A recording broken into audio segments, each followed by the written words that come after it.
بسم الله الرحمن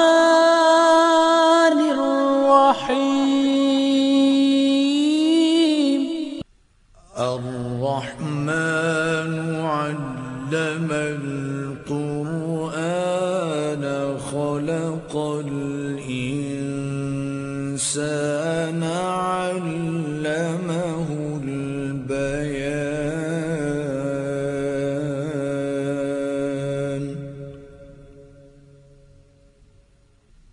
الشمس والقمر بحسبان والنجم والشجر يسجدان.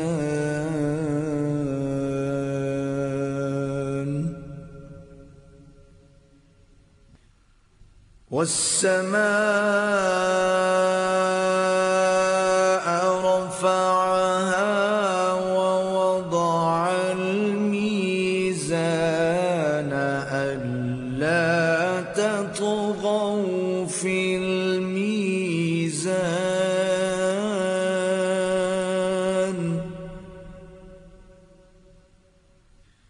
وأقيموا الوزن بالقسط ولا تخسروا الميزان.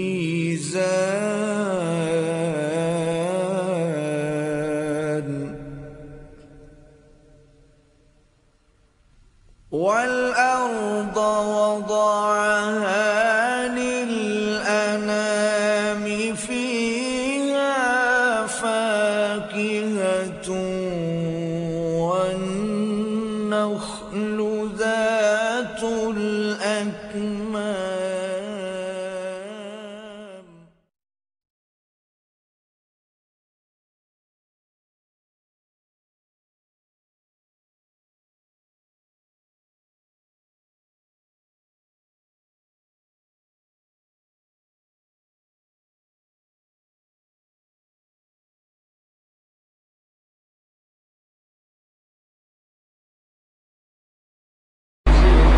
حدثنا علي بن محمد قال حدثنا بقي عن اسرائيل بن اسحاق عن الرقم بن شرحبيل عن ابن عباس قال لما فرض رسول اللہ صلی اللہ علیہ وسلم. یہ سارا وہ لمبا واقعہ اس میں رسول پاک صلی اللہ علیہ وسلم آئے ہیں. حضرت ابو بکر رضی اللہ تعالیٰ عنہ جماعت کرا رہے تھے. حضرت ابو بکر جماعت کرا رہے تھے اور بعد میں رسول پاک صلی اللہ علیہ وسلم نے کچھ خفت محسوس کی. خفت جب محسوس کی ہے تو رسول پاک صلی اللہ علیہ وسلم آئے ہیں اور آ کے پھر حضرت ابو بکر رضی اللہ تعالیٰ عنہ کے پاس جب پہنچے.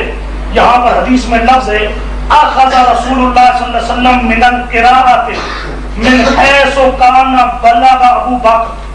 اب اس میں تھوڑا سا خود سوچنے کی بات ہے. ضد انسان کو نہیں کرنی چاہیے. رسول پاک بیمار ہیں, حکم دیتی ہیں کہ ابو بکر صدیق کو کہو کہ نماز پڑھاؤ. انہوں نے نماز پڑھانا شروع کر دی. بعد میں رسول پاک صلی اللہ علیہ وسلم نے کچھ آرام محسوس کیا. پھر رسول پاک صلی اللہ علیہ وسلم گئے ہیں. اس میں واضح بات ہے کہ رسول پاک صلی اللہ علیہ وسلم سے پہلے حضرت ابو بکر فاتحہ پڑھ کے اگلی سورت پڑھنا شروع کر چکے ہیں اور وہ پڑھ رہے ہیں. اور رسول پاک صلی اللہ علیہ وسلم جب گئے آپ نے اشارہ کیا ٹھہرے, لیکن وہ پیچھے ہٹے اور رسول پاک صلی اللہ علیہ وسلم کو آگے بٹھا دیا گیا. حضرت ابو بکر پھر پیچھے ہو گئے اور رسول پاک نے وہاں سے پڑھنا شروع کیا جہاں حضرت ابو بکر پہنچے تھے. اب وہاں یہ فاتحہ ہو چکی ہے. فاتحہ کے بعد اگلی سورت ہے. اس اگلی سورت میں رسول پاک صلی اللہ علیہ وسلم وہاں سے پڑھنا شروع کرتے ہیں. اب اگر فاتحہ کے پڑھنے کے بغیر نماز نہ ہوتی, فاتحہ کے پڑھنے کے بغیر نماز نہ ہوتی تو لازم آئے گا کہ رسول پاک کی یہ آخری نماز, اس میں رسول پاک نے فاتحہ نہیں پڑھی اور معاذ اللہ رسول پاک کی فاتحہ نہ پڑھنے سے نماز نہیں ہوئی. اب یہ اخذ رسول اللہ صلی اللہ علیہ وسلم من القراءۃ من حیث کان بلغ ابو بکر. حضرت ابو بکر رضی اللہ تعالیٰ عنہ جہاں پر پہنچے تھے وہاں سے رسول پاک صلی اللہ علیہ وسلم نے آگے پڑھنا شروع کیا ہے. اس کے ساتھ نحمده ونصلي على رسوله الكريم اما بعد.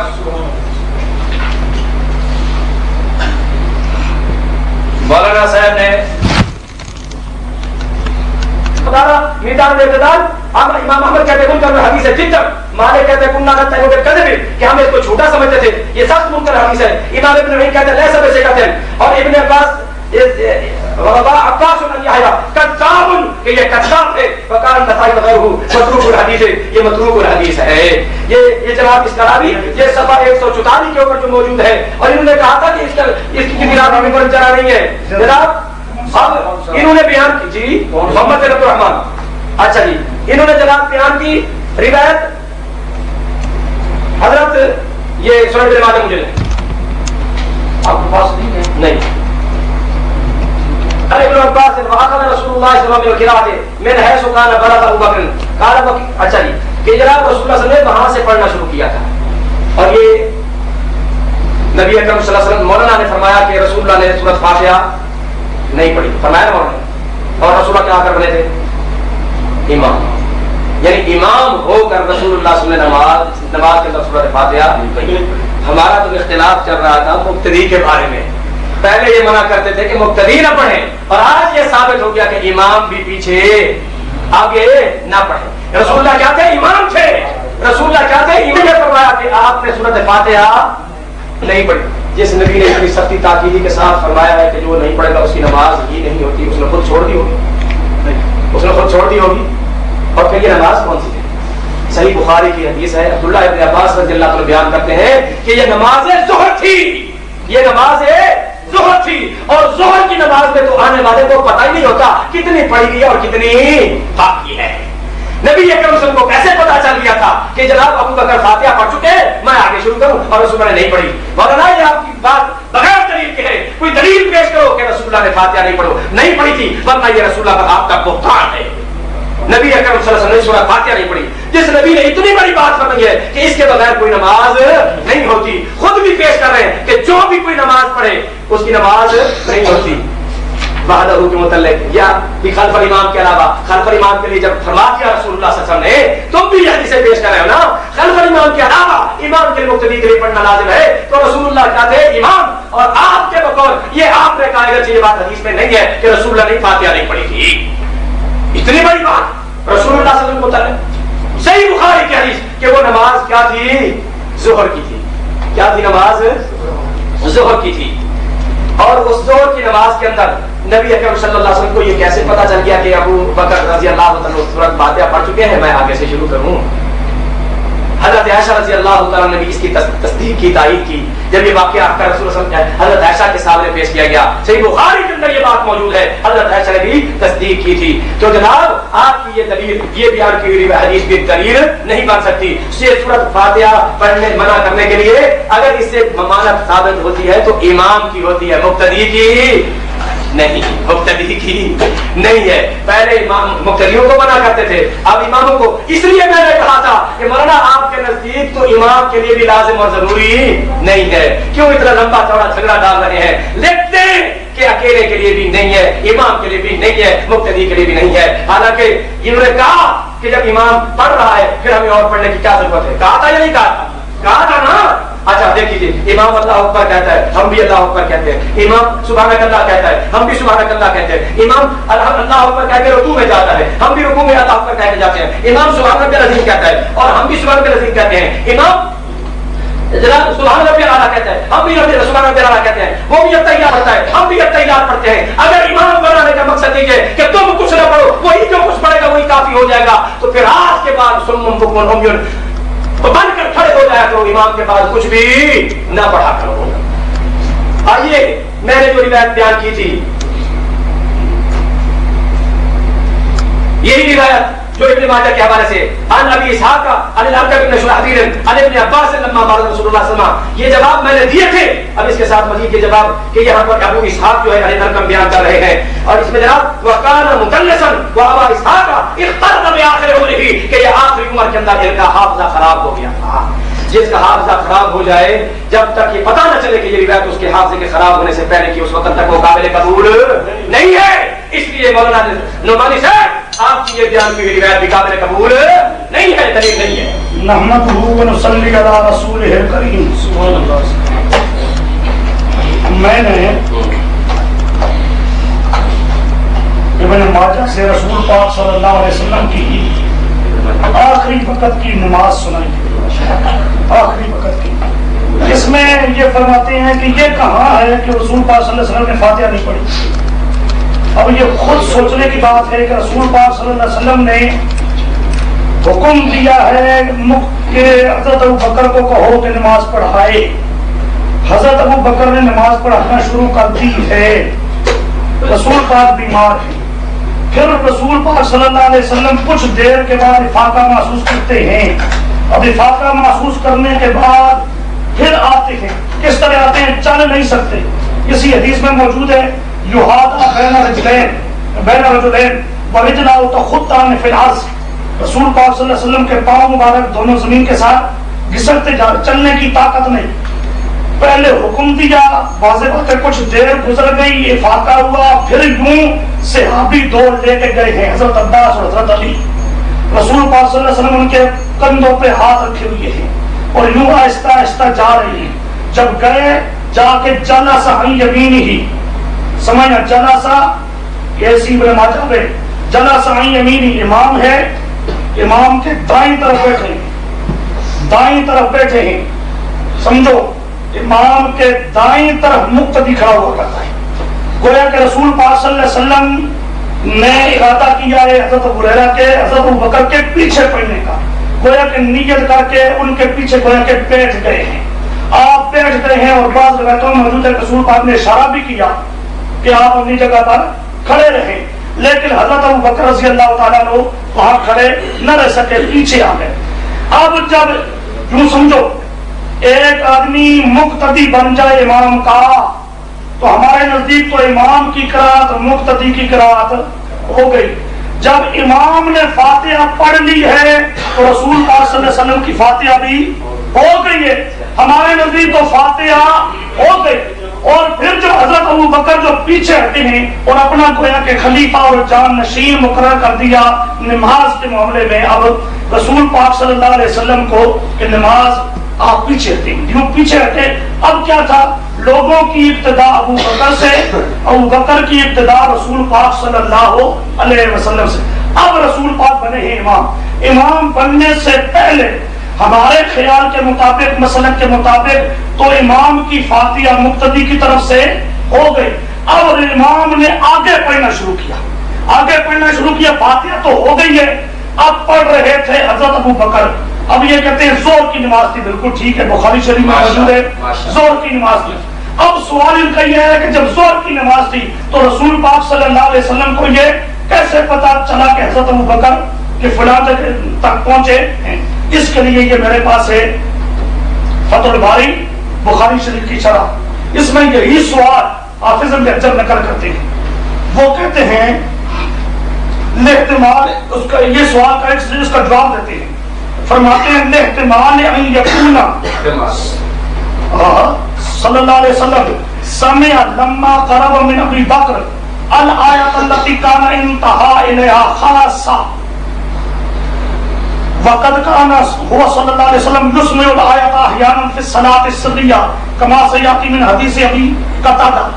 وہ فرماتے ہیں کہ رسول پاک صلی اللہ علیہ وسلم کا طریقہ تھا بعضوں کا زور اثر میں بھی کوئی لفظ اونچا پڑھ دیتے تھے، کوئی آیت مثلا بخاری شریف اگر موجود ہے واللیل اذا یغشی، اس قسم کا کوئی لفظ رسول پاک اونچا پڑھ دیتے تھے تاکہ مقتدیوں کو پتہ چل جائے کہ میں پڑھ رہا۔ یوں حضرت ابو بکر نے رسول پاک کے اس طریقے پر عمل کرتے ہوئے وہ لفظ اونچا پڑا جہاں تک آپ پہنچے تھے، تو رسول پاک صلی اللہ علیہ وسلم کو پتہ چل گیا کہ ابو بکر وہاں سے وہاں تک پہنچا، وہاں سے آگے پڑھنا شروع کر دیا۔ تو آخذ رسول اللہ صلی اللہ علیہ وسلم، لہذا رسول پاک صلی اللہ علیہ وسلم نے وہاں سے آگے پڑھنا شروع کیا۔ اور یہ مسند احمد، یہی فتح الباری اسی کے بارے میں فرماتے ہیں حافظ ابن حجر ھذا لفظ ابن ماجہ، وہی ابن ماجہ جس پہ آپ اعتراض کر رہے ہیں، وہ فرماتے ہیں وَإِسْنَادُهُ حَسَنٌ، وَإِسْنَادُهُ حَسَنٌ، اور اس کی اسناد کیا ہے، سند کیا ہے، حسن درجے کی ہے جو قابل حجت ہوا کرتی ہے۔ اور یہ میرے پاس ہے مسند احمد، اس کا صفحہ 209 ہے، پہلی جلد ہے، اس میں صاف لفظ ہے کہ رسول پاک صلی اللہ علیہ وسلم نے پڑھا کہاں سے؟ من المکان الذی بلغ ابو بکر رضی اللہ من السورۃ، من السورۃ، حضرت ابو بکر فاتحہ پڑھ کے اگلی سورت پڑھ رہے تھے، جس سورت کے وہ سورت کے جس جگہ تک پہنچے تھے وہاں سے رسول پاک صلی اللہ علیہ وسلم نے پڑھنا شروع کیا۔ جی کون بیان کر رہے ہیں؟ یہ کون بیان کر رہے ہیں؟ یہ حضرت کیا نام ابن عباس کی سند ہے، ابن عباس بہت ہی قدرت کی ابن عباس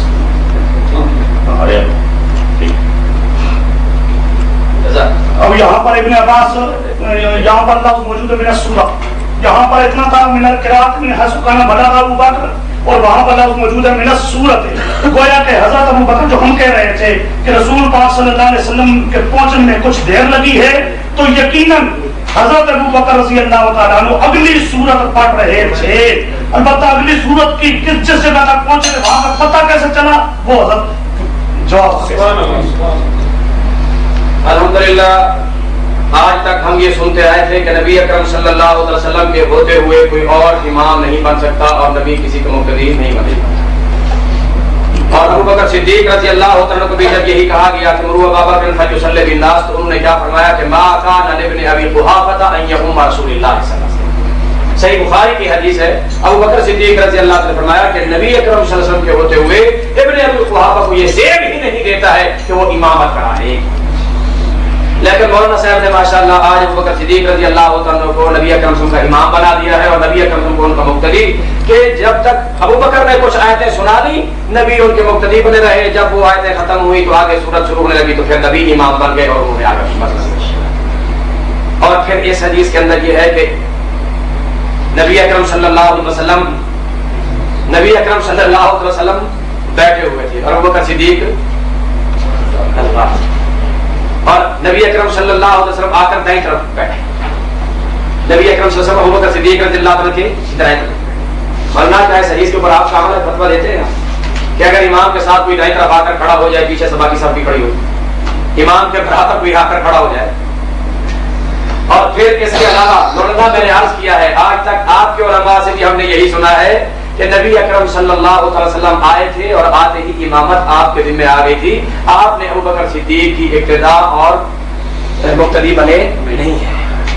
جب مقتدی ہی نہیں بنے تو مقتدی والے احکام کیسے نافذ اور لاگو ہو گئے رسول اللہ صلی اللہ علیہ وسلم پر؟ ہو سکتا ہے، اور یہ بات انہوں نے حوالہ دیا تھا، میں نے پھر ایک بات درمیان میں کر لی تھی کہ واحتمل، کہ یہ احتمال ہے مولانا، یہ اصول ہے کہ اذا جاء الاحتمال بطل الاستدلال، جب کسی بات میں احتمال آ جاتا ہے، شک شبہ والی بات آ جاتی ہے تو وہ بات قابل قبول نہیں ہوتی۔ اور میں نے آخر میں یہی عرض کر دیا تھا تاکہ مولانا صاحب اس بات کا جواب دے دیں کہ ان ابی اسحاق عن العقد بن شرحبیل، انہوں نے جناب حافظ صاحب کا حوالہ دیا کہ روایت حسن ہے، اور آئیے مجموع الزوائد کے اندر کہ ان ابا اسحاق اختلط بآخر عمرہ وكان مدلسا فقد رواه بالعنعنة، کہ یہ مدلس تھے اور ان کے ساتھ بیان کر رہے ہیں۔ مولانا میں نے پھر بھائی بات دہرا چکے ہیں کہ جو راوی مدلس ہو ان کے ساتھ روایت بیان کرے تو روایت قابل قبول مولانا اب یہ استدلال کہاں گیا ہے؟ جی توجیہ نظر ہے نہیں، اب یہ اعتراض کہاں گیا ہے؟ اور اس اختلاط بآخر ہی اس کا آخر میں حافظہ خراب ہو گیا تھا،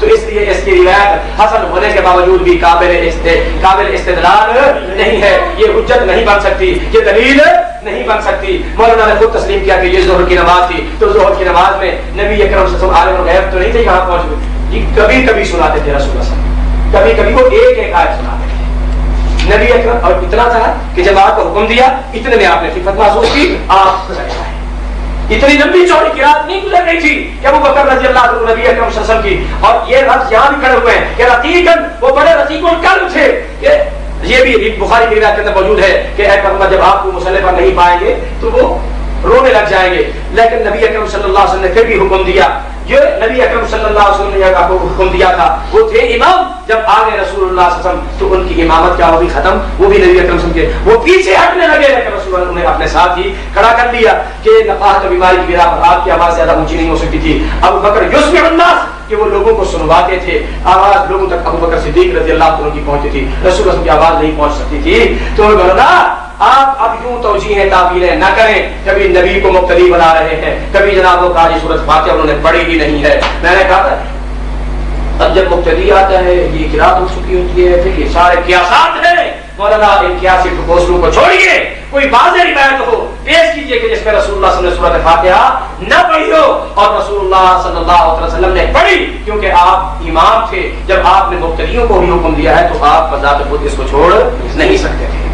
باقی جو آپ نے مسند احمد سے روایت پیش کی ہے یہ میرا صورت والی، یہ اس کے اندر یحییٰ بن آدم موجود ہے راوی، جس کے بارے میں ہم پہلے آپ کو بتا کہ آپ امام تھے، جب آپ نے مقتدیوں کو بھی حکم دیا ہے تو آپ بذات خود اس کو چھوڑ نہیں سکتے تھے۔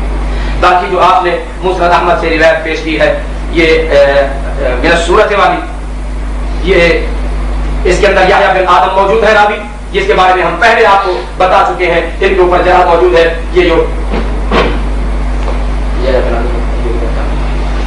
یہ میرا صورت والی جو بار بار بیان کر رہے تھے مولانا، اب سن لیجیے جناب۔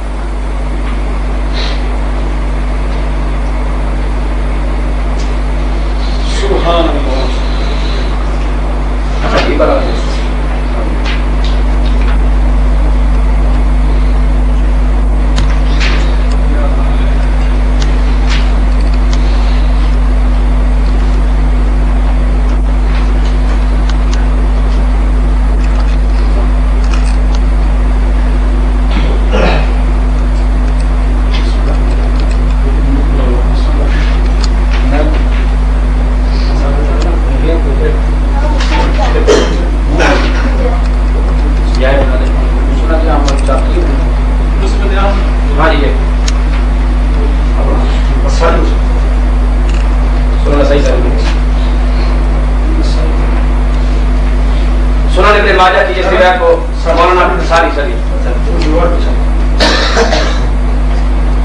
اور اس کے باوجود مولانا صاحب نے جو روایت پیش کی تھی کہ من کان لہو امام فقراءۃ الامام لہو قراءۃ، میں مولانا صاحب کو کہوں گا کہ اس حدیث کی ذرا ترکیب سنا دیں۔ من کان لہو امام، کہ جس شخص کا کوئی ہو امام، فقراءۃ الامام، بس قراءت امام کی، لہو قراءۃ، اسی امام کے لیے ہی قراءت ہے۔ ہمیشہ ضمیر اقرب کی طرف لوٹا کرتی ہے، امام کا لفظ پہلے کھڑا ہوا ہے، یعنی اس حدیث سے بھی یہ ثابت اور معلوم ہوتا ہے کہ امام کی قرات امام کے لیے ہے، مقتدی کو اس حدیث کے مطابق اپنی پڑھنی پڑے گی۔ یہ حدیث ایسی نہیں ہے۔ میں مولانا کو ایک جملہ بتاتا ہوں، مولانا اس کا ترجمہ فرما دیں۔ من کان لہو زوجۃ فزوجۃ الامام لہو زوجۃ۔ اب اس کا ترجمہ کرتے ہیں، میں مولانا کو مان لوں گا کہ واقعی ان کے پلے علم ہے۔ مولانا یہ ضمیر کا مرجع اقرب کی طرف لوٹے گا جب تک کوئی کہیں نہ موجود نہ ہو، اب کی طرف جانے۔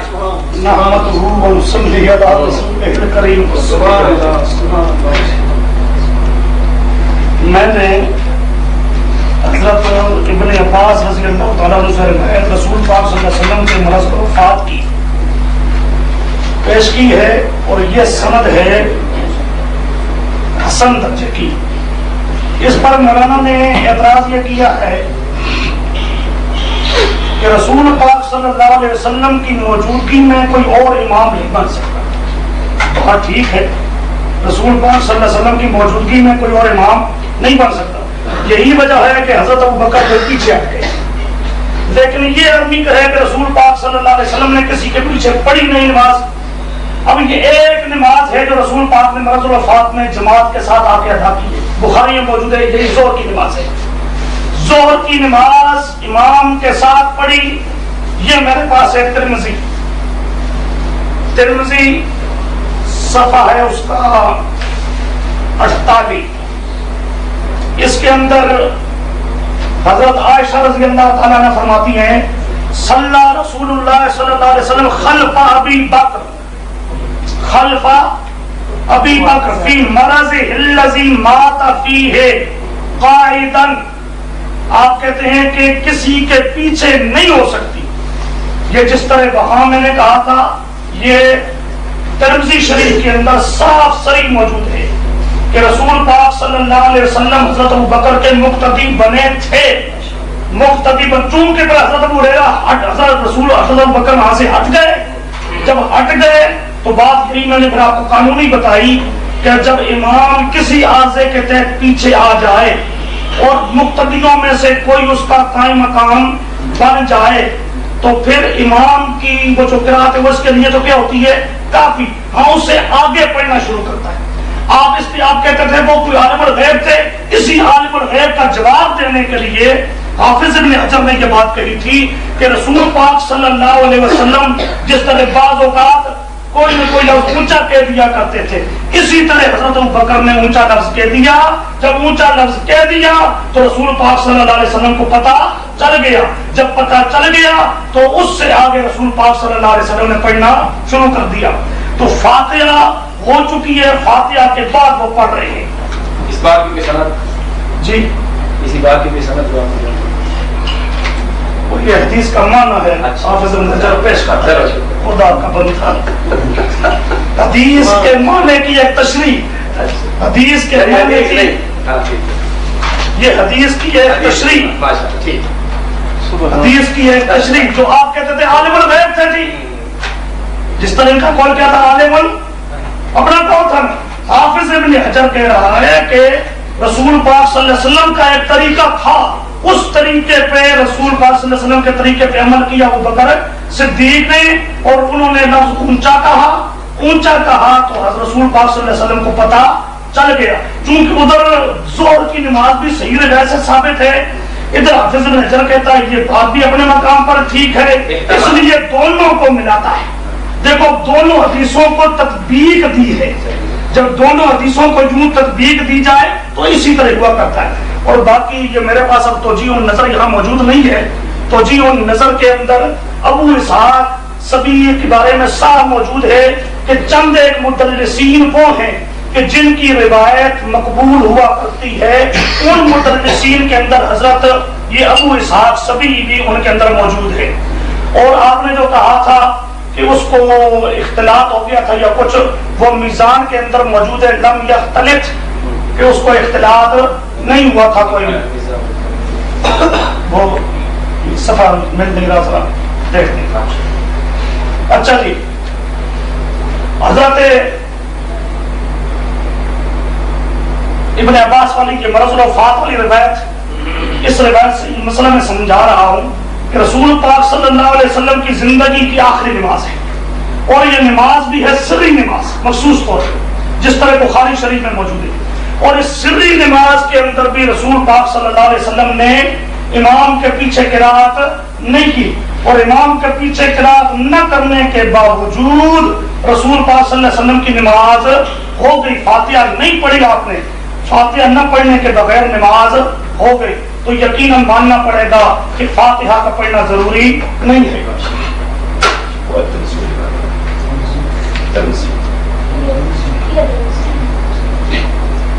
یہ اس کے ساتھ یہ پیش کر رہا ہوں روایت حضرت جابر بن عبداللہ سے ترمذی شریف سے, من صلی رکعۃ لم یقرأ فیہا بأم القرآن فلم یصلی الا ان یکون وراء الامام, کہ جس نے بھی کوئی نماز پڑھی اور فاتحہ نہ پڑھی تو اس نے نماز نہ پڑھی الا ان یکون وراء الامام.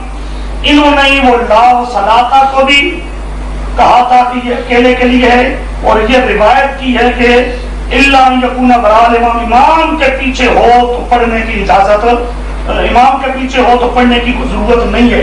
ھذا حدیث حسن صحیح, اس کو بھی امام ترمذی نے حسن صحیح کر کے کہا. صحیح بھی ہے, حسن صحیح جی, فارسی ھذا حدیث حسن صحیح. صفحہ کیا ہے یہ میرے پاس جو ہے 42 ہے, ایسے ہی رہتے ہیں, ایسے ہی رہتے ہیں. اچھا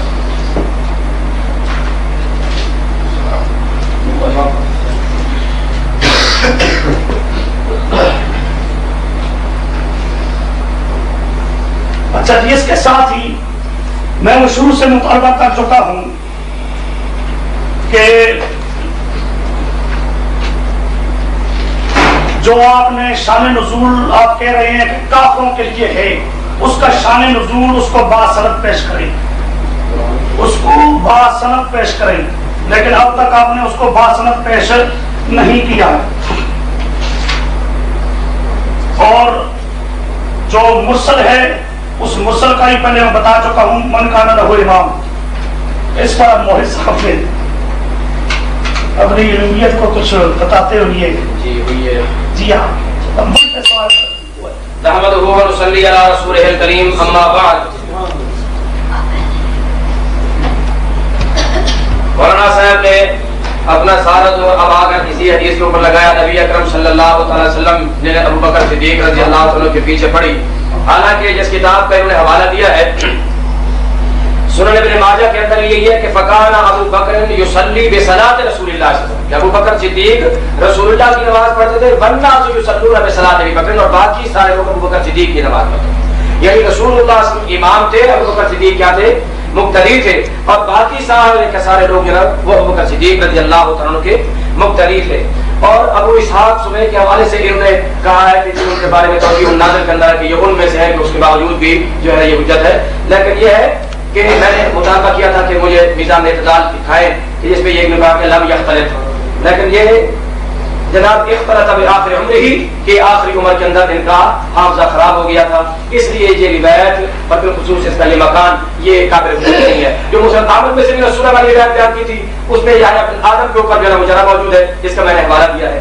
اور اب انہوں نے پیش کیا ہے حضرت جابر رضی اللہ عنہ کی ایک روایت، اور یہ روایت ان کا اپنا قول ہے، موقوف روایت ہے. سامع جابر بن عبداللہ یقول، یہ جابر بن عبداللہ کا اپنا قول ہے، رسول اللہ کا فرمان نہیں ہے. رسول اللہ کا فرمان نہیں ہے.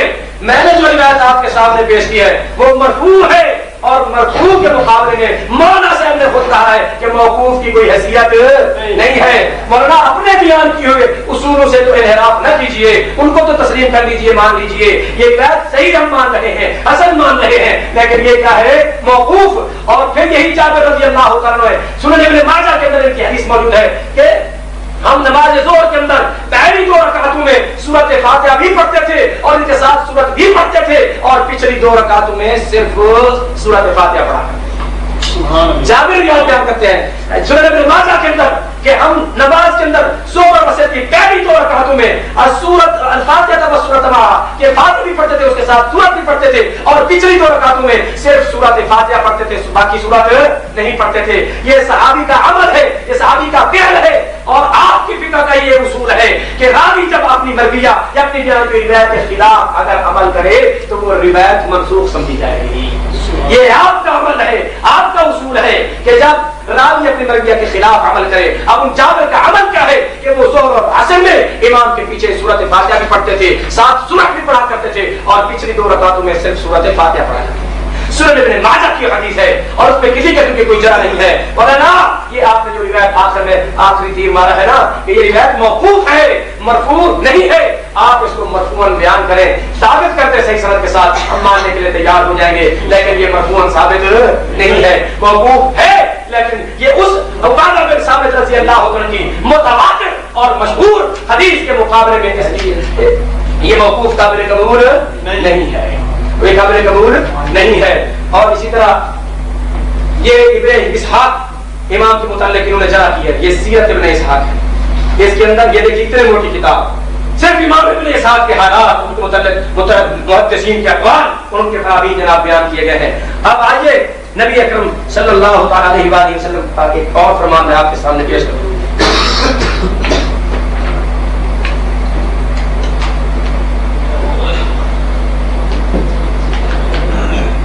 اور یہ جو روایت آپ نے پیش کی ہے موقوف، اس کو امام ترمذی نے حسن کہا ہے، صحیح کہا ہے. لیکن اس کے باوجود اس میں ابو نعیم راوی جو ہے اس کے اوپر بھی جرح ہے، وہاں کیسان کے اوپر بھی جرح ہے.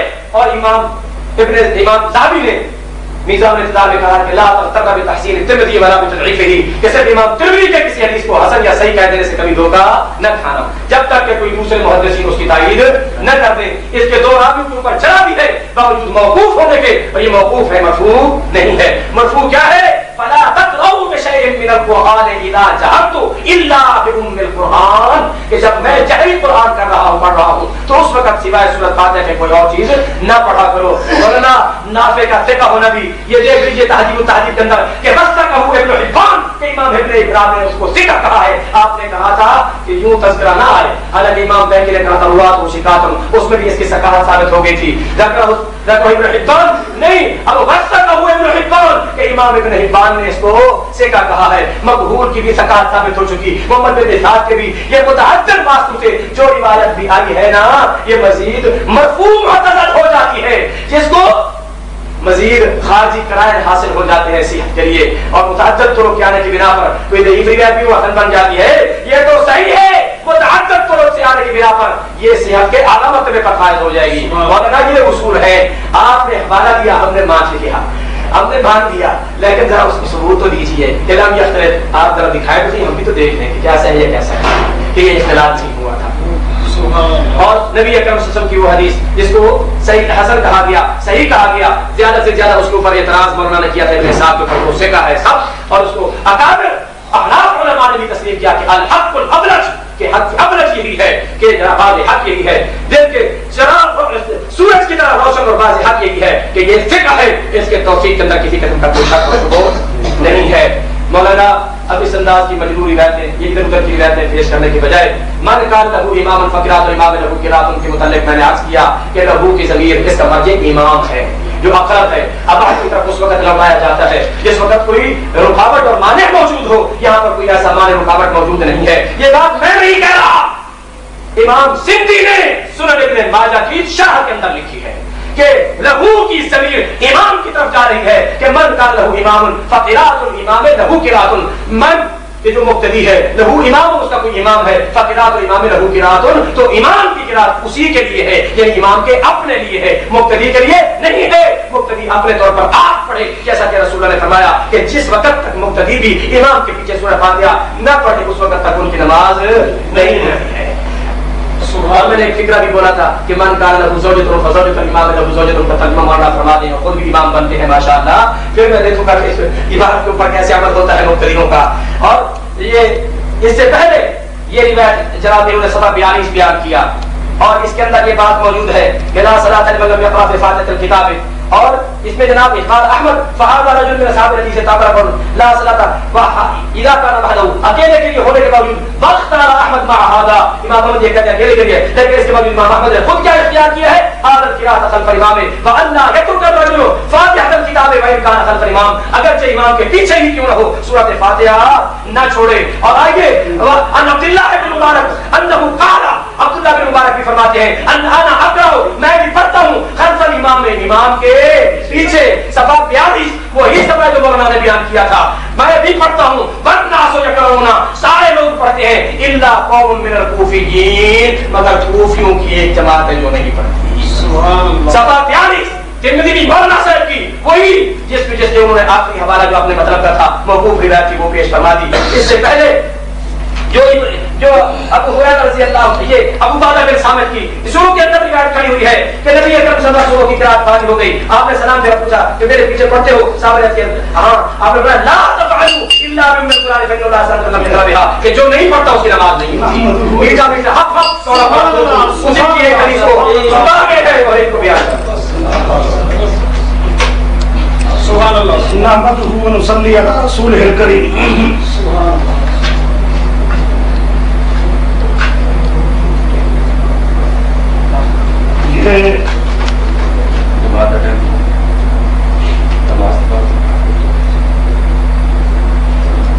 میں پیش کر رہا تھا حضرت جابر کی بات میں نے پیش کی تھی ترمذی شریف سے.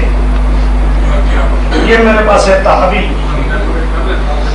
اس تحوی کا صفحہ ہے 159، صفحہ 159 پہلی جلد. اس میں حضرت جابر بن عبداللہ رضی اللہ تعالیٰ عنہ کی روایت ہے. سند پیش حدثنا بحر النصر قال حدثنا يحيى بن سلام حدثنا مالك عن باب بن حسان عن عبد الله بن انه قال من صلى ركعه فلم يقرأ فيها من القرآن فلم يصلي الا وراء الامام. اس میں حضرت جابر رضی اللہ تعالیٰ عنہ اس سے ذکر کرتے ہیں کہ رسول پاک صلی اللہ علیہ وسلم نے فرمایا، رسول پاک صلی اللہ علیہ وسلم نے فرمایا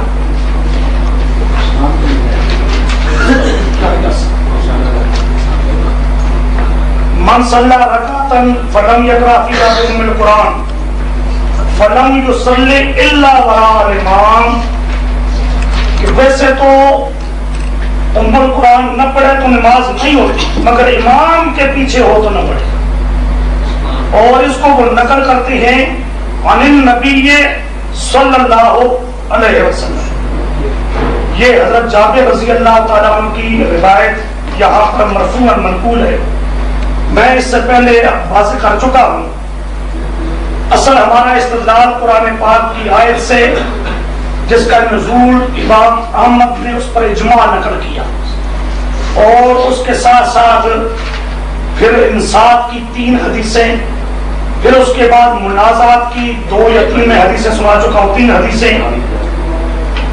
اس میں رسول پاک صلی اللہ علیہ وسلم نے یہی بات بتائی ہے کہ امام پڑھے گا اور مقتدی چپ رہے، کہ مقتدی کا حق ہے چپ رہنا، مقتدی کو پڑھنے کی اجازت نہیں۔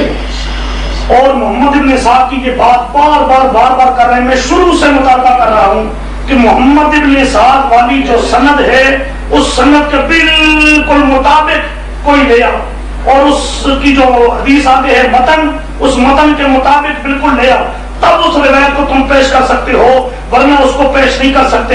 اس میں بعض طریق منقطع ہیں، بعض طریق موصول ہیں لیکن نافع کا طریق ہے، بعض طریق اس کے اندر موصول ہیں اور وہ اسی جو محمد ابن اسحاق کا طریق ہے اس کے اندر محمود بن ربیع کا نام ہے، تو بعض میں نافع مجہول، بعض میں نافع کا متفرد مقہور مدلس، محمد ابن اسحاق خود مدلس، اور آپ خود بتا چکے ہیں کہ مدلس کی روایت مقبول نہیں۔ اب جو اس پر حسن کا فتویٰ دیا امام ترمذی نے، تو آپ نے خود کہا کہ امام ترمذی کی حسن تحسین قبول نہیں، تو محمد ابن اسحاق کے لیے جو اس نے تحسین کہی تھی وہ بھی مقبول نہیں ہے کوئی، اس کا بھی گویا کہ آپ نے اپنی چیز کا خود جواب دے دیا۔ اس کے ساتھ ساتھ میں شروع سے مطالبہ کر رہا ہوں کہ جو آپ یہ کہتے ہیں کہ کافروں کے لیے یہ آیت نازل ہوئی تھی، اس کے لیے آپ صحابہ سے بات سند صحیح اس کو ثابت کریں۔ یہ امام راضی نے ایک قول لکھا ہے، بس اسے امام راضی نے ایک قول لکھا، اور آپ کو وہ چونکہ آپ کی پسند کا تھا تو آپ کو وہ اچھا لگ گیا تو آپ نے اس کو لے لیا، اور آپ کے لیے یہی کچھ ہے جہاں سے وہ بات مل جاتی ہے وہاں سے لے لیتے ہیں، تو اگر فائدے کی ہو ٹھیک ہے، فائدے کی نہ ہو تو پھر نہیں ہے کوئی۔ اس کے ساتھ میں کتاب القراءۃ بہقی سے ہی بتا چکا ہوں، وہ جو روایت خصوصاً جس میں ایک طرف ہے قول رسول اللہ صلی اللہ علیہ وسلم کا، دوسری طرف ہے قول ابو ہریرہ کا، بہقی نے بے شک ترجیح دینے کی کوشش کی ہے اور شاذ کہا ہے قول رسول اللہ صلی اللہ علیہ وسلم کو، لیکن قول ابی ہریرہ سے قول رسول اللہ کو شاذ کہنے کی اجازت نہیں ہو سکتی۔ صحابی کا قول رسول پاک صلی اللہ علیہ وسلم کے فرمان کے مقابل چھوڑا جا سکتا ہے، لیکن رسول پاک صلی اللہ علیہ وسلم کا قول چھوڑا نہیں جا سکتا۔ رسول پاک صلی اللہ علیہ وسلم کے قول کو ماننا ضروری ہے۔ چنانچہ اس کو میں نے جو آگے خصوصاً پیش کیا تھا آگے صفحہ 195 سے، اس کے اندر جو ہے جہر کی بات بھی نہیں ہے۔ اس کے اندر رسول پاک صلی اللہ علیہ وسلم فرماتے ہیں کل صلاۃ لا یقرأ فیہا بأم الکتاب فہی خداج الا صلاۃ خلف امام، کوئی بھی نماز ہو فاتحہ نہ پڑھی جائے تو ناقص ہے، الا صلاۃ خلف امام، مگر امام کے پیچھے ہو تو ناقص نہیں ہے۔ آگے حدیث ہے، آگے اگر آگے حدیث ہے تو میں پڑھتا ہوں، اور اگر حدیث نہ پڑھوں تو میں مجرم، اور اگر حدیث نہیں ہے قول ہے بیٹی کا تو وہ آپ کا پتہ نہیں وہ کیا لگتا ہوگا، سب کچھ لگتا ہے، لیکن رسول اللہ کا قول سنا رہا ہوں نا، یہ رسول اللہ کا تو ثابت کرو بھائی، یہی تو کہہ رہا ہوں، رسول اللہ کا قول تو ہے، رسول اللہ کا ثابت کرو صحیح، اس کے اندر فکرہ بھی کرو۔ میں نے سروں سوتر پڑھی تھی، وہ پڑھ دو پتہ چلتا ہے، بتا دو بتا دیا، ہاں بتائیں آپ کون سا راوی ہے اس میں، آگے کا کون سا 195 ہے، 194 اخطأ فيه خالد وكذب مثل الحديث فجعل قوله اني يكون احيانا خلف الامام فقال الا خلف امام صح منه، یہ اس کی غلطی ہے، اس نے اس کو تبدیل کر دیا ہے۔ اس نے اخطأ فيه خالد خالد طحان نے، ہاں جی ہاں جی خالد طحان سے کراوی ہے ثقہ راوی کی زیادہ اچھا ثقہ راوی اگر حدیثوں میں تبدیلیاں کرتا ہے تو وہ ٹھیک ہوتا ہے. لا حول ولا قوت. ثقہ راوی سمجھو جس کو محدث کہا ہے کل لگا پتہ نہ ہو کہ ذرا خیر تو صحیح ذرا خیر. میں اپنی باری سے ہاں اپنی باری بول. خالد طحان ثقہ. نحمدہ و نصلی علی کتاب میں کون سی نحمدہ و نصلی علی رسول کریم. قول کراتا ہے خدا دے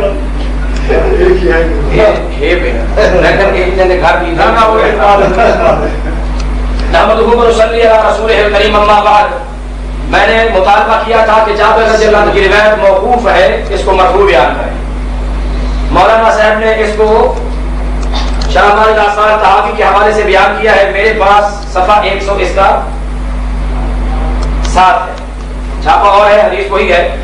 یحییٰ بن سلام قال حدثنا مالک بن وهب بن کیسان جابر بن عبداللہ النبی صلی اللہ علیہ وسلم قال من صلى ركعة فلم يقرأ فيها. اب اس کے اندر یحییٰ بن سلام راوی ہے. کون ہے؟ یحییٰ بن سلام. اب یہی راوی یحییٰ بن سلام اسی کتاب کے صفحہ 363 کے اوپر ایک روایت کے اندر موجود ہے. مولانا ادھر غور کریں. حدثنا محمد بن عبداللہ بن حکم قال حدثنا یحییٰ بن سلام قال حدثنا شعبہ عن ابن ابی لیلہ عن الزہری. اب اسی یحییٰ بن سلام کے بارے میں یہی امام طحاوی جو اس روایت کو بیان کر رہا ہے وہ یہ بیان کرتا ہے کہ حدیث یحییٰ بن سلام عن شعبہ فهو حدیث منکر لا يثبته اهل العلم بالروایت لضعف یحییٰ بن سلام کہ یحییٰ بن سلام کے ضعیف ہونے کی بنا پر اس کی یہ روایت قابل قبول نہیں ہے. اور اسی طرح ابن ابی لیلہ بفساد حفظہما کہ ان کا حافظہ آخر میں خراب ہو گیا تھا دونوں کا بفساد حفظہما. مولانا یہ نوٹ کیجئے صفحہ 365 صفحہ 363 باب المتمتع الذي لا يجد حقا ولا يصوم في العشر. یہ باب ہے, پہلی حدیث ہے. یہ روایت یحییٰ بن سلام کی اس امام حنفی طحاوی کے مطلب کی تھی, یہاں سے خاموشی سے گزر گیا. لیکن یہ روایت عبداللہ بن عمر رضی اللہ عنہ کی مذہب حنفی کے خلاف تھی, اس لیے اسی میں جب یحییٰ بن سلام آ گیا تو جناب اس کے بارے میں یہ فرمایا گیا کہ یہ جناب کیا ہے فهو حدیث منکر لا يثبته اهل العلم بالروایت لضعف یحییٰ بن سلام کہ اس کے ضعیف ہونے کی بنا پر یہ روایت ثابت. ورنہ کتاباں تیریاں نے پڑھیاں پڑھائیاں میریاں نے, تیری کہانی میں نے پڑھی, تو نے یہ صفحہ دیا میں نے یہ صفحہ دیا, راوی وہی یحییٰ بن سلام ہے وہی یحییٰ بن سلام. میں مولانا نکال رہے تھے میزان تہذیب سے مولانا رہن دو شاہد میں نہ رہا یہ کہا لے لو نہیں بندے تیرے نے پار لے لو کی بنا ہے. وہی حنفی طحاوی ہے کہ یحییٰ بن سلام ضعیف ہے. مولانا جابر کی یہ حدیث مرفوع ثابت نہیں ہے. ہاں خود امام طحاوی اس کے بارے میں پہلے بڑے جو بھی روایت اٹھاتے تھے نا فتاوی ابن تیمیہ وہ بھی امام احمد کے مقلد ہے, اس لیے مقلد کے لیے دلیل نہیں ہوتا لیکن ان کے لیے دلیل بنتا گیا ہے. جب یہ حنفی مقلد کی بات بیان کرو وہ جی مقلد ہے, مقلد کی بات مقلد کے لیے حجت نہیں ہوتی. لیکن کیا کیا امام ابن تیمیہ جو عملی مقلد ہے اس کی باتیں دلیل کے طور پر بیان فرماتے چلے گئے ہیں. مولانا اب یہ حنفی امام ہے, اب مجھے کچھ نہ کہنا, جو کچھ بھی کہنا ہے حنفی طحاوی کو ہی کہنا کہ تو نے یہ یحییٰ بن سلام کے بارے میں کیا کہہ دیا. یہ ضعیف ہے بیچارہ, یہ ہمارا راوی تھا, ہماری روایت اس سے ثابت ہو رہی تھی, تو نے کیا کیا ہے طحاوی, بڑا ظلم کیا ہے تو نے, باقی بڑا ظلم کیا کہ جہاں وہ اہل حدیثوں کی حدیث میں آ گیا وہاں صحیح, جہاں حنفی کی روایت میں تھا وہ بھی چپ کر کے چلا گیا. جیسے روایت بیان کرتے آگے چپ کر جاتے ہیں, بیان ہی نہیں فرماتے, یعنی یہ طریقہ سے پیچھے بھی چلا رہا ہے. اللہ اکبر. روایت بیان کی یہ صفحہ 195 سے سنن پورا تحقیقی. اب انہوں نے کہا تھا کہ دلیل بیان کرو کہ اس کے اوپر تبصرہ بیان نہ کرنا, دلیل دینا. اس میں خالد نے کیا کیا, اخطا فی خالد کہ اس نے غلطی کی ہے, خطا کی ہے, اور قلب متن الحدیث اس نے متن حدیث کو قلب کر دیا ہے, تبدیل کر دیا ہے. الفاظ کچھ تھے اس نے کچھ کے کچھ بنا دیا ہے, اور اخطا خطا کی ہے, غلطی کی ہے. اس لیے یہ روایت اللہ اکبر کہ اسے پہلے امام بہقی بھی نہیں, وہ اپنے امام قول نقل کرتے ہیں. کیا کہتے ہیں کہ ھذا خبر فیہ نظر لا یثبتہ اہل المعرفۃ بالحدیث کہ جتنے بھی حدیث کی معرفت رکھنے والے اہل علم ہیں وہ اس حدیث کو ثابت نہیں سمجھتے ہیں. جو مولانا کی بیان کی ہوئی یہ روایت تھی وہ بھی کیا تھی ضعیف, جو طحاوی شریف کے حوالے سے بیان کی وہ بھی. اسی لیے تو امام ابن تیمیہ نے فرمایا ہے نا کہ یہ طحاوی جو اکثر حدیثیں بیان کرتا ہے بن جی حق اصلاح دے اکثر ہو مجروحن، وہ اکثر طور پر بیچاری مجروحی ہوتی ہے، مجروحی ہوتی ہے. جو سیاح کو چھوڑتا ہے، سیاح کو چھوڑتا ہے، وہ پھر ریاض کے جا کر متھے پڑتا ہے، اس کا پھر وہاں پر دال نہیں گلتی. تم کو مولانا قرآن سے بھی آپ اپنا موقف ثابت نہیں کر سکے، کسی سے حدیث سے بھی آپ اپنا موقف صحیح ثابت نہیں کر سکے. ہم نے اللہ کے فضل و کرم سے رسول اللہ کی تفسیر اور فقرؤوا ما تيسر من القرآن کی کہ تم ہر قابل پر قرآن رسول اللہ کی تفسیر بیان کی ہوئی اور قرآن کی تفسیر بیان کرتا ہے. تو کہتا ہے سند بیان کر کہ یہ کافروں کے بارے میں ہے، قرآن سے بڑھ کر کوئی اور سند ہو سکتی ہے؟ قرآن بیان کر رہا ہے کہ یہ کافروں کے ساتھ اس کا تعلق ہے. خود اے پیغمبر ان کافروں کو فرما دیجیے جو آپ سے اس انداز کے آیتوں کا مطالبہ کرتے ہیں. قرآن کے بعد بھی اگر کوئی آدمی کسی اور چیز کی دلیل مانگتا ہے، سند مانگتا ہے، تو میں یہ سمجھتا ہوں کہ اس کا اسلام پتہ نہیں کیسا ہے، وہ کیسا مسلمان، کیسا ایماندار ہے. اور پھر قرآن مجید کے اندر 7واں سپارہ ہے اللہ رب العالمین کا فرمان قرآن مجید کے اندر کہ وَإِذَا سَمِعُوا مَا أُنزِلَ إِلَى الرَّسُولِ تَرَىٰ أَعْيُنَهُمْ تَفِيضُ مِنَ الدَّمْعِ مِمَّا عَرَفُوا مِنَ الْحَقِّ. تو اللہ رب العالمین نے یہ بیان کیا کہ وَإِذَا سَمِعُوا، یہ کون ہے؟ اللہ اکبر. کہ منهم قسیسین اور رہبان وَأَنَّهُمْ لَا يَسْتَكْبِرُونَ. وَإِذَا سَمِعُوا کہ یہ قسیس اور رہبان جب سنتے ہیں، وَإِذَا سَمِعُوا جب سنتے ہیں کیا مَا أُنزِلَ إِلَى الرَّسُولِ وہ چیز جو رسول کی طرف نازل کی گئی یعنی قرآن جب سنتے ہیں تَرَىٰ أَعْيُنَهُمْ تَفِيضُ مِنَ الدَّمْعِ مِمَّا عَرَفُوا مِنَ الْحَقِّ تم دیکھو گے ان کی آنکھوں سے آنسو بہتے ہیں. يَقُولُونَ رَبَّنَا آمَنَّا فَاكْتُبْنَا مَعَ الشَّاهِدِينَ وہ سن بھی رہے ہوتے ہیں ساتھ ساتھ یہ کہہ بھی رہے ہوتے ہیں کہ ربنا آمنا فاكتبنا مع الشاهدين وما لنا لا نؤمن بالله وما جاءنا بالحق ونرجو ان يدخلنا ربنا مع القوم الصالحين. یا اللہ ہمیں نیکوں کے ساتھ جنت میں داخل فرما دے. قرآن سن رہے ہوتے ہیں، قرآن پڑھا جا رہا ہوتا ہے، قرآن سنتے ہوئے وہ یہ کہتے رہتے ہیں اور کہتے کہتے یہ کہتے ہیں اللہ فرماتا ہے فَأَثَابَهُمُ اللَّهُ بِمَا قَالُوا یہ میرے بندے جو قرآن سن کر مجھ سے جو کچھ مانگتے ہیں میں ان کو عطا کر دیتا ہوں، سبحان اللہ، میں ان کو عطا کر دیتا ہوں. اور قسمت الصلاۃ بینی حالی. اور آئیے یہ جناب سورہ بنی اسرائیل اذا یتلی علیہم جب ہماری آیات ان کے سامنے پڑھ جاتی ہیں یخرون للاذقان سجدا سجدے میں گر پڑتے ہیں ویقولون سبحان ربنا کہ یہ ساتھ کہتے رہتے ہیں. معلوم ہوا قرآن سے قرآن پڑھا جا رہا ہو سنتے ہوئے کوئی دعا کی جا سکتی ہے. ابھی آدھا منٹ بعد یہ دیکھنا ہے وہ آدھا منٹ بعد کی والا پہلے میں نہیں نہ سنا نماز پڑھ لیں آپ نماز پڑھ لیں کتنا کرا نمبر آپ اس کے بعد انشاءاللہ لا الہ الا انت سبحانک اللہم و بحمدک اشہد ان لا الہ الا انت استغفرک.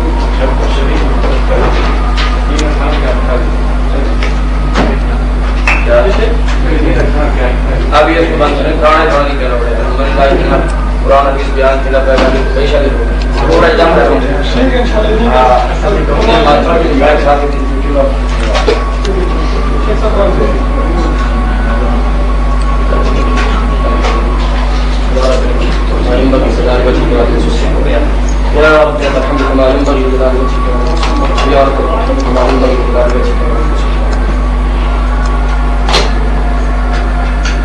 تو سن گیا اللہ کی مہربانی حل تک رجوع برقرار ہے انشاءاللہ. الحمدللہ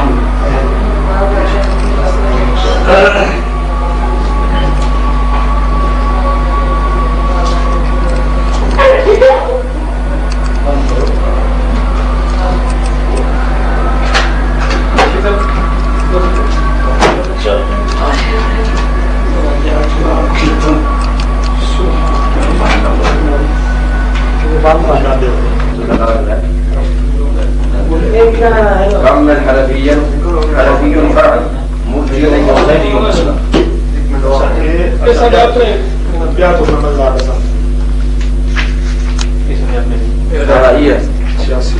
وبالجملة فالحنفية لها فروع. اچھا ہون انہیں انکار انہیں کی تجربہ بس انکار بھی ذکر ہے. چلو گزارش رکھیں جی. ہیلو بہن ہے یار بچوں کو رکھ سب او یہ بہن کی بات ہے. اچھا ادھر جو نا جڑا میں ادھر سے اجر اذا صدر عن من تعصب او عداوه او منافقه او نحو ذلك فهو جر مردود لا يؤمن به الا مردود. جڑا آپ ٹکرا ہے وہ نہیں پیش کر سکتی